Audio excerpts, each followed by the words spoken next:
যদি তোর ডাক শুনে কেউ না আসে তবে একলা চলো রে। এই লাইনটি লিখেছিলেন রবীন্দ্রনাথ ঠাকুর। একজন ব্যক্তি যার সব কিছু হারিয়ে গেছে আর কোনো মানুষ তার সাথ দিচ্ছে না, সে জীবনে নিজেকে একা ফিল করছে, তখন এই লাইনটি কত ঊর্জা প্রদান করে তার জীবনে, এটা কিন্তু ধারণার বাইরে। আমি পরে নিয়ে চলে এসেছি কিছু গল্প, কিছু কাহিনী রবীন্দ্রনাথ ঠাকুরের। আশা করছি আপনার এই গল্প কাহিনী খুবই ভালো লাগবে। আসুন শুরু করি আমাদের কাহিনী। রবীন্দ্রনাথ ঠাকুর শুধু একজন কবি নন, তিনি ছিলেন এক অসাধারণ চিন্তাবিদ, সাহিত্যিক, সঙ্গীতকার এবং মানবতাবাদী। তার জীবন আমাদের শেখায় যে প্রতিভা, অধ্যবসায় এবং মানব প্রেম দিয়ে একজন মানুষ পুরো বিশ্বকে আলোকিত করতে পারে। 1861 সালের 9ই মে কলকাতার জোড়াসাঁকোর ঠাকুরবাড়িতে রবীন্দ্রনাথের জন্ম হয়। ছোটবেলা থেকেই তিনি ছিলেন খুবই কৌতূহলী এবং স্বাধীনচেতা।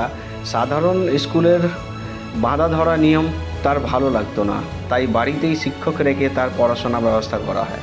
খুব অল্প বয়সে তিনি কবিতা লেখা শুরু করেন। মাত্র 8 বছর বয়সে তার প্রথম কবিতা রচনা সকলকে অবাক করে দিয়েছিল।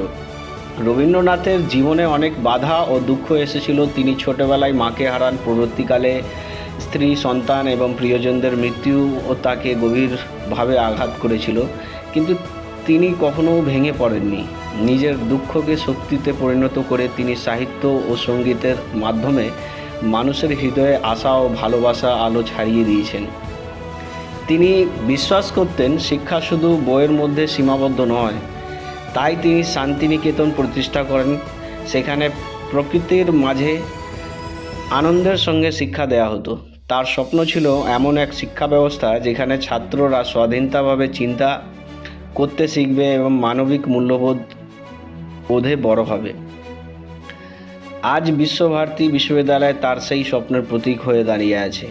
1913 সালের তার লেখা গীতাঞ্জলি কাব্যের জন্য তিনি নোবেল পুরস্কার লাভ করেন। তিনি ছিলেন প্রথম ভারতীয় যিনি এই সম্মান অর্জন করেন। এই সাফল্য শুধু তার ব্যক্তিগত গৌরব ছিল না, বরং সমগ্র ভারতবাসীর জন্য ছিল গর্বের বিষয়। তার লেখা জনগণ মন আজও ভারতীয় জাতীয় সঙ্গীত এবং আমার সোনার বাংলা বাংলাদেশের জাতীয় সঙ্গীতের মাধ্যমে বোঝা যায় যে তার চিন্তা ও সৃষ্টির প্রভাব কতটা গভীর ছিল। রবীন্দ্রনাথ সবসময় মানবতার কথা বলতেন। তিনি মানুষকে ভেদাভেদ ভুলে একসঙ্গে চলার শিক্ষা দিয়েছেন। তার লেখায় দেশপ্রেম ছিল, কিন্তু সেই দেশপ্রেম কখনো ঘৃণা শেখায়নি, বরং তিনি শিখিয়েছেন ভালোবাসা, সহানুভূতি এবং সত্যের পথে চলার গুরুত্ব। রবীন্দ্রনাথ ঠাকুরের জীবন আমাদের অনুপ্রেরণা দেয় যে প্রতিকূল পরিস্থিতিতেও নিজের স্বপ্নকে ছাড়তে নেই। ব্যর্থতা কিংবা বাধা মানুষকে থামিয়ে দিতে পারে না, যদি তার মনোবল দৃঢ় থাকে। নিজের প্রতিভা ও পরিশ্রমের মাধ্যমে একজন মানুষ শুধু নিজের জীবনই নয়, পুরো সমাজকে বদলে দিতে পারে।